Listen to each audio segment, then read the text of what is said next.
কয়েকদিন আগে আমার কাছে এক লোক আসছে, আয়েশা বলতেছে, হুজুর পোলার বয়স 16 বছর 17 বছর, কিন্তু এমন অত্যাচার করার করে মোবাইল কানের মধ্যে নিলে 2-3 ঘন্টায় ও রাখে না।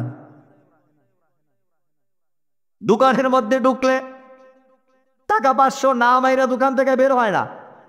কি কন আছে না? প্রত্যেক মাসে 500 টাকার এমবি ভরা লাগে, আবার ওয়াইফাই চালাইতে হয়। গো হুজুর বড় বিপদে আছি। পরে এসএসসিতে, কিন্তু পড়াশোনার মধ্যে মনোযোগ নাই। হুজুর এর কি বিয়ার বয়স হয়েছে নাকি? এর আসলে প্রকৃত বিয়ার বয়স কত? ইসলাম কি বলে?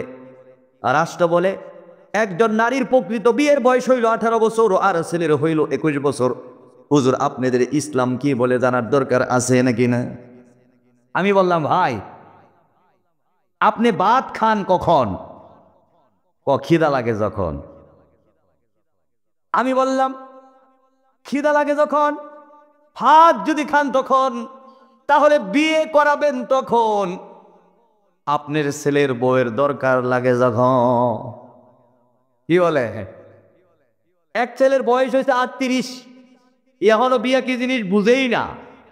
পরে বিয়ে করিলে বিপদ আছে নাকি না?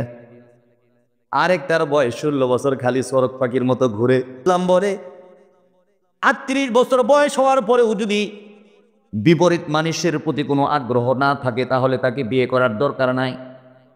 আর 16 বছর বয়স হওয়ার পরেও যদি ওয়ালা তাকরাবুজ জিনা ইন্নাহু কানা ফাহিশা, রব্বুল আলামিন সূরা বনী ইসরাঈলের 32 নম্বর আয়াতের মধ্যে বলেন, তোমরা জেনার দ্বারের কাছেও যাও না। কিন্তু বয়স 16, এখনই জেনা করতে চায়।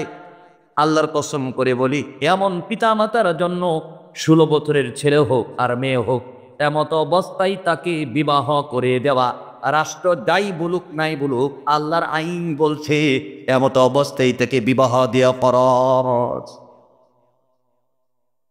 রাষ্ট্র বলে বয়স 18 হতে হবে, রাষ্ট্র বলে বয়স 21 হতে হবে।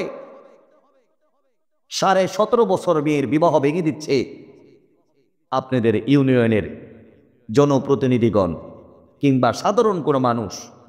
কিন্তু ঠিক আপনার 13 বছর বয়সের মেয়ে যখন দর্শিতা হচ্ছে, লাঞ্ছিতা হচ্ছে, বঞ্চিতা হচ্ছে, বা অবৈধভাবে তার পেটে সন্তান চলে আসছে, সমাজ রাষ্ট্র এর বিচার ব্যবস্থা সঠিকভাবে করে না।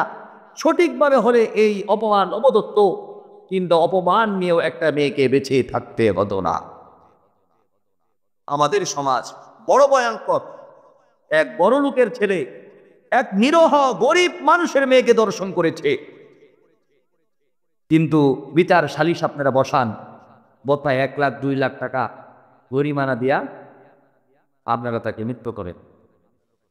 খোদার কসম, দেশে যদি ইসলামী আইন থাকতো, বিবাহিত কোন নারী পুরুষ যদি জেনা করত, তাকে কোমর পর্যন্ত গেলে পাথর মেরে তাকে হত্যা করে দিতে হতো।